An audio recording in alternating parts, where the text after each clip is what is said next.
I considered it such a great privilege to introduce the next speaker to you, Tami Fitzgerald, who is the Executive Director of the North Carolina Values Coalition, which seeks to advance faith, family, and freedom in the culture of North Carolina from a Christian worldview by engaging Christians in voting, informing voters about which candidates share their values, and advancing public policies that create a culture in which human life is valued, marriage and families flourish, and religious liberty thrives. Ladies and gentlemen, let me just say from my heart, I've been working alongside this wonderful woman for several years now, and I hope that you will show your appreciation, because it is not an exaggeration for me to say, I believe, that no one in North Carolina has done more to defend the sanctity of marriage as between one man and one woman than Tami Fitzgerald.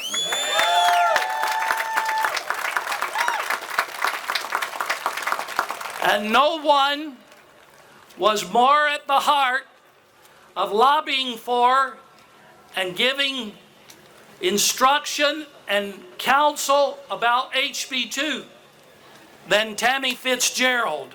And she deserves a hearty round of applause and welcome to this podium.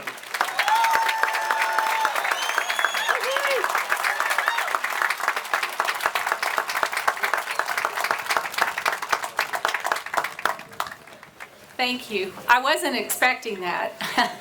Kind of caught me off guard. It's always hard to go after two preachers, especially when you're not one yourself.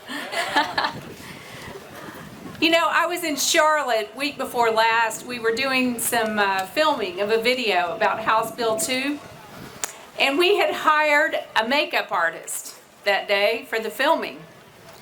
And I sat at the kitchen table with this young woman for about 30 minutes and had a cup of coffee while we were waiting on the film crew.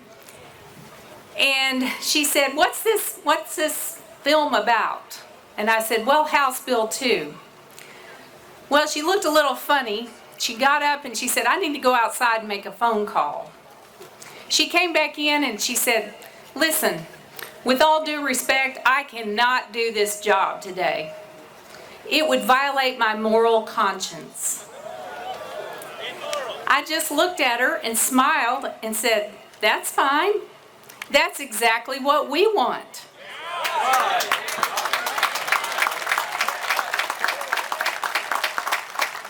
The irony of that moment struck me, that it's okay for the left, the purveyors of hatred and lies, to say it violates their moral conscience to film a video that deals with truth. And the truth-sayers are the ones who do not have the right to object on the basis of moral conscience. Something is wrong with that. Now, I want to debunk a few myths that have been told about House Bill 2. Dr. Mark Harris just debunked one of the main ones, which is that this all started in Charlotte. This is not what the General Assembly brought to you out of the blue. They were fixing a problem created by a rogue city who went beyond its authority and power by passing an ordinance that let grown men go into bathrooms and shower next to little girls. The General Assembly did what was right. But you know, one thing that no one talks about much, the law in Charlotte had no exceptions. There was no exemption for churches in that law. And because it affected public accommodations, it would have required churches in Charlotte to rent their facilities for ceremonies that violate the very heart of their religious beliefs. The General Assembly had to do something to keep the churches of North Carolina from being required to violate their faith. And they did. And I want to say thank you.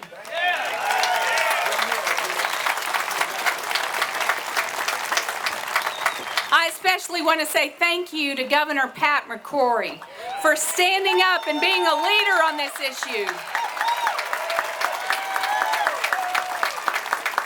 You know, when Roy Cooper decided he wouldn't defend the bathroom bill, he has gone against his oath of office. And last week, we filed a public records request asking for any communications between Roy Cooper, the state treasurer, Janet Cowell, the City of Charlotte Mayor, Jennifer Roberts, and the City Council of Charlotte, any communications they've had among themselves and with the Human Rights Campaign and Equality North Carolina. We did that because it's time for the people of North Carolina to know whether Attorney General Roy Cooper, Treasurer Janet Cowell, Charlotte Mayor Jennifer Roberts, and the members of the Charlotte City Council have participated in attempting to hurt our state economically. Likewise, the public deserves to know whether Attorney General Roy Cooper's refusal to perform his job was motivated by connections with his own campaign and with outside organizations like the Human Rights Campaign and Equality North Carolina. How much money do you think he raised for his campaign for governor when he decided not to defend our law?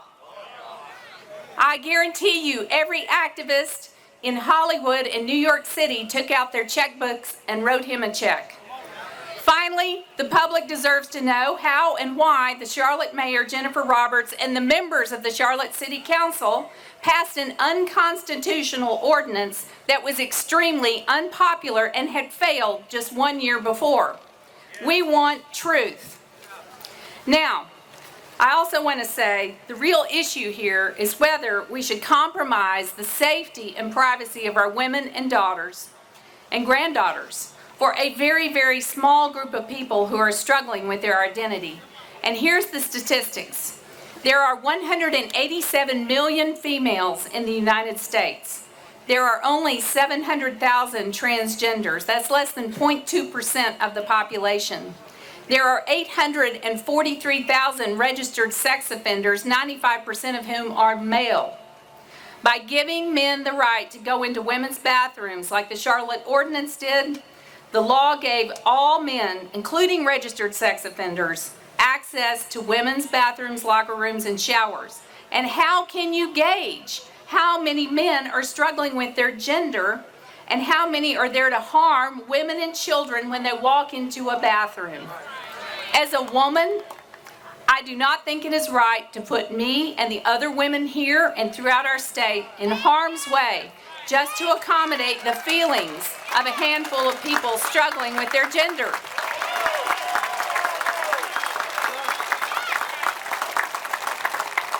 Now, corporate bullying.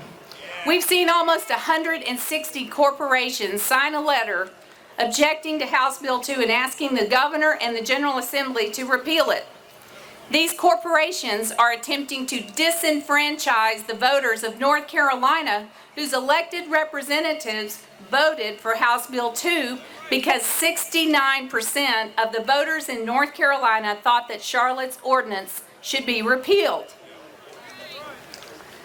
North Carolina is one of the top 5 states for business. Right now we're number 2. We got there without the type of law that Charlotte wanted to enact in their city. And 8 of the top 10 states for business throughout the country do not have these kinds of laws, which create victims, real victims, like Baronelle Stutzman, like Hands on Original t-shirts.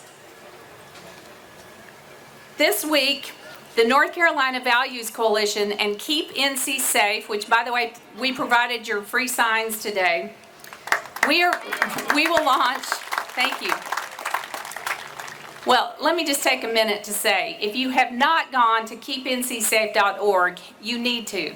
That is headquarters, central for this issue, for House Bill 2. We have videos on there, we have information, we have a petition. We've sent 35,000 petitions to the General Assembly and the governor in favor of House Bill 2. But this week on the keepncsafe.org site, we will launch a way for you to reach out to the CEOs of these big corporations who have been bullying our state and tell them how you feel about it. So I want you to go there on Thursday and sign the letter. It's going directly to these CEOs. It's also going to put up a tweet and a Facebook post on the corporate accounts. So I want to end by saying, who is behind all of this?